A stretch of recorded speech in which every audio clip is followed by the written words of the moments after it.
Hello everyone, it's History Behind the Warrior, and welcome back to another installment in my Missing miniseries. A show where we take a roster of characters from a particular MK, analyze each of them one by one, and figure out where could they possibly be in the present. As the new era features a plethora of returning faces, but one's incredibly altered for that of the present, whilst there are others merely mentioned, or in some rare cases, not at all featured, very possibly erased from this timeline. So today, with us having dissected the Reboot trilogy, as well as the 3D trilogy, let's turn our gaze to what I would say is the black sheep of the MK games, Mortal Kombat 4. Created on the tail end of the 2D games, yet not truly committing to its 3D elements, MK4 is kind of caught in this weird limbo where it plays like a 2D game but is on a 3D canvas, hence why it's not truly considered to be part of the 3D trilogy. Even so, despite this, MK4 introduced a lot of beloved characters who are still in very high demand to this day. And narratively, from a story perspective,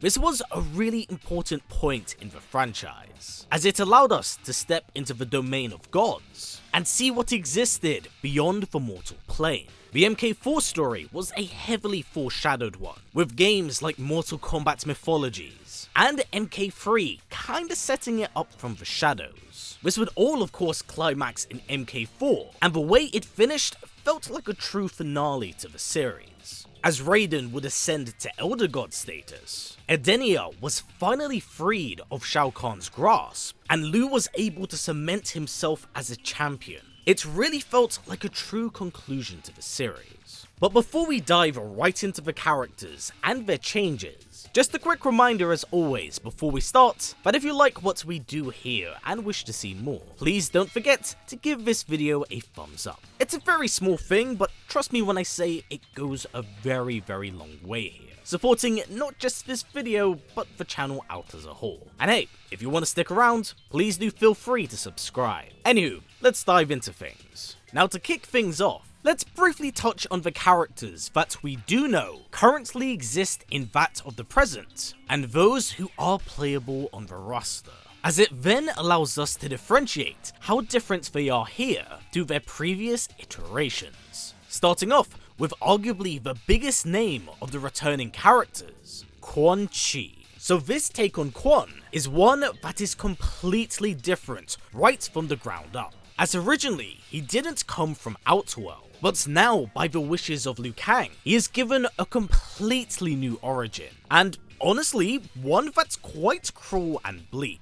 Here, Quan now derives from Outworld, and was destined to die in the very place he was born, the Outworld Mines. So this dire origin gave him even more of a reason to join the Stranger's side, as his fate was ultimately sewn, from what you can tell, due to the changes here, as well as the seeming absence of Shinnok.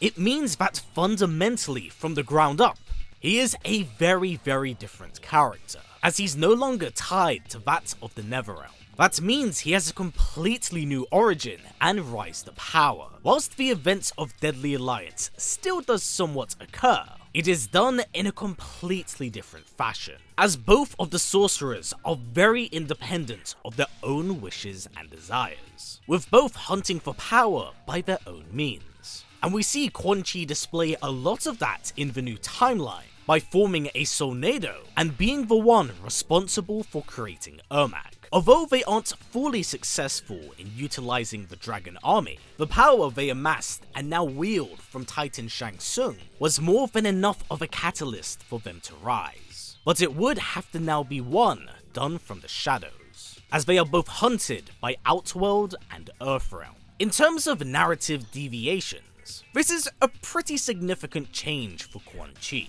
because honestly, a key part of his character was incredibly dependent on that of Shinnok, because by being aligned with the former Elder God is how he would obtain his amulet. Now in the new era and present though, he is able to obtain it by other means, but Shinnok is still gone. And with the Deadly Alliance arc having seemingly concluded, this is actually the first time in a very long while where Quan Chi has a very blank slate and open canvas. Now moving along, our next returning playable character is the Edenian Tanya. And this iteration of the character is actually one more faithful to that of the Reboot continuity. Unlike her original counterpart, who was more of an opportunist aligned to that of Shinnok, this take on the character bears a lot of similarities to her ex-counterhalf, one who wished to see the realm of Edenia blossom by Melina's side. Of course, since then, a romance has flourished between the two, as the idea was hinted at in Melina's arcade ladder ending of MK11, a concept that is fully capitalized on in MK1. In fact, due to the drastic changes that Melina has undergone here, the relationship the two share is actually one more akin to that of Kitana and Jade. Of course, minus the romance, as Melina serves as the one seeking the throne, the one looking to govern her people, where Tanya is now bound by her role of bodyguard, seeking to protect both her and her position. So the echoes of the past continue to ripple in the present, but in a completely different manner. In fact, her deviation is so significantly different from her original self that the Tanya here is kind of a completely different character. So moving forward, I don't think we can ever really see her as the Edenian traitor again. The final official returning character would be Reiko, and unlike the previous two, this version of Reiko definitely feels like one more akin to his original self, as whilst his previous version served under both Shao and Shinnok, Reiko has always had an undying form of loyalty towards the Khan. Honestly, one that did borderline on obsession, as it was always typically memed about that he would sit in Shao's throne when he wasn't around. But it's not like this loyalty wasn't misplaced, as Shao did recognize this and rewarded him for his crusades. So the Reiko of old was by all intents and purposes a devoted zealot of Shao Kahn, shedding blood and brutality in his name. His one counterhalf in that respect is very similar.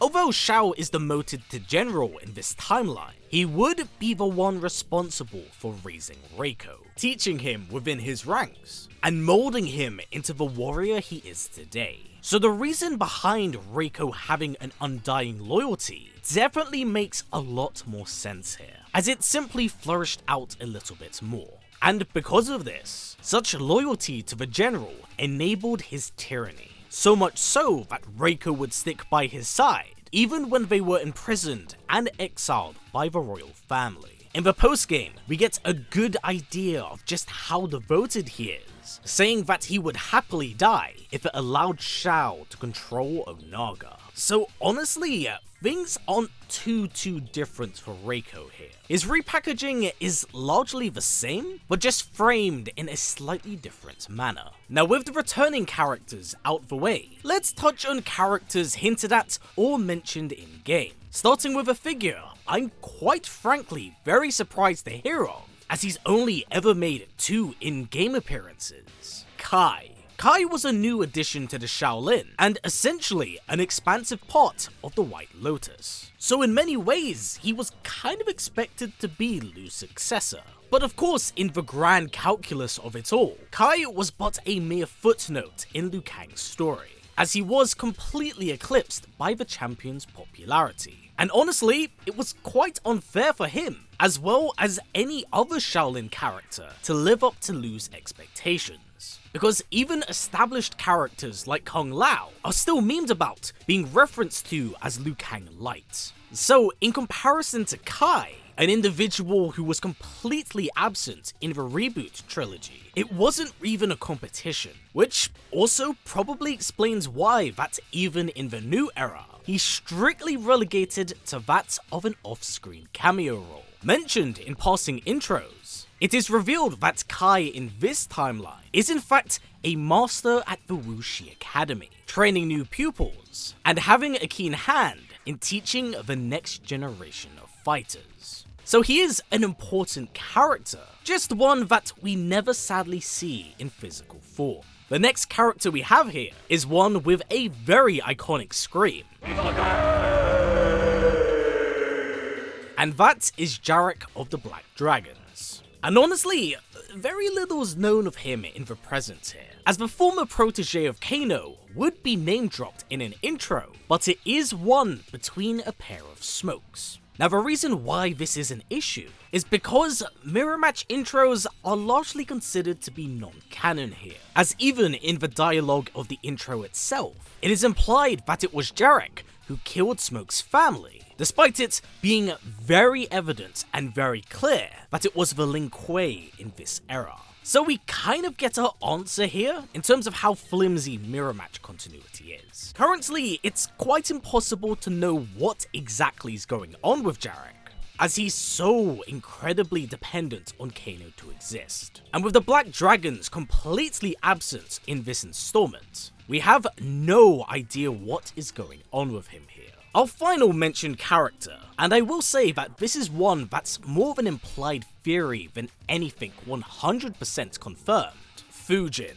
With the Raiden of the present having been mortal, we learn through some dialogue and verbal exchanges that apparently he has a sister. Now this individual is never addressed to by name, but seeing as they were ever so loosely brothers in previous timelines, we could very well see a version of that in this very new era. Because even in terms of mythology and relationships, Raijin and Fujin are two deities very much so associated with each other, and they are also known as siblings. So the seeds and ideas are most certainly there. And with Liu Kang being the only god present protecting Earthrealm, it does kind of make this theory a bit stronger. What I find to be the most interesting scenario here is one, of course, this would be a gender-bend take on the character, but two, they would actually have to figure out a way for her to obtain these powers. As seen in the game's story mode, Raiden is only able to achieve the feats he does due to the Lightning Medallion. Without it, he is but a mere mortal. So if Fujin is given the same treatment, I would be genuinely very interested to see how this character obtains their power, and of course is reincorporated to that of the present. Again, this is all still but a theory right now, but you can probably understand where I'm coming from. Now let's touch on the missing characters, and one that looks to most certainly be gone, the fallen Elder God Shinnok.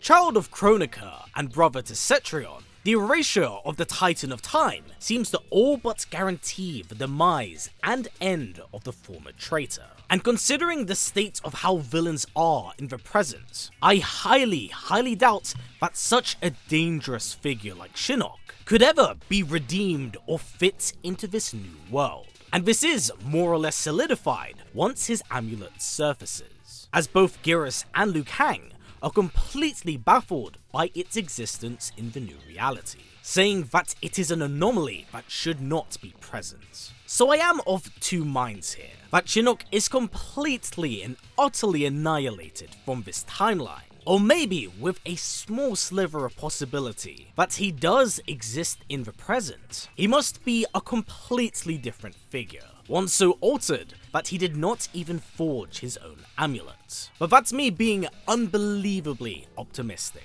Overall, I simply do not believe that the chances of this character returning is particularly high. Our final and last missing character here is Meat. And right out the gate, it should be very evident that his creation was always intended to be more of an Easter egg and a joke. It was only until a bit later on in the canon where he would be given a true bio, and honestly it's quite tragic, as it is revealed he was an escaped experiment from Shang Tsung's flesh bits, hence the very uncomfortable visual design. He wouldn't really appear much more beyond Armageddon, yet he does make an implied cameo in MKX, where he supposedly forms in the background of Quan Chi's stage, as it looks like the Necromancer himself is playing around with new and different ways to create life. It's never been officially confirmed, but it's definitely an interesting idea. So how does this bleed over into Mortal Kombat 1? Well, in Quan Chi's arcade ladder ending, we do see him return back to his headquarters, and it's more or less the same exact headquarters he had in MKX, meaning that such flesh bits would be at his fingertips once more. For now, this is but merely speculation on my end,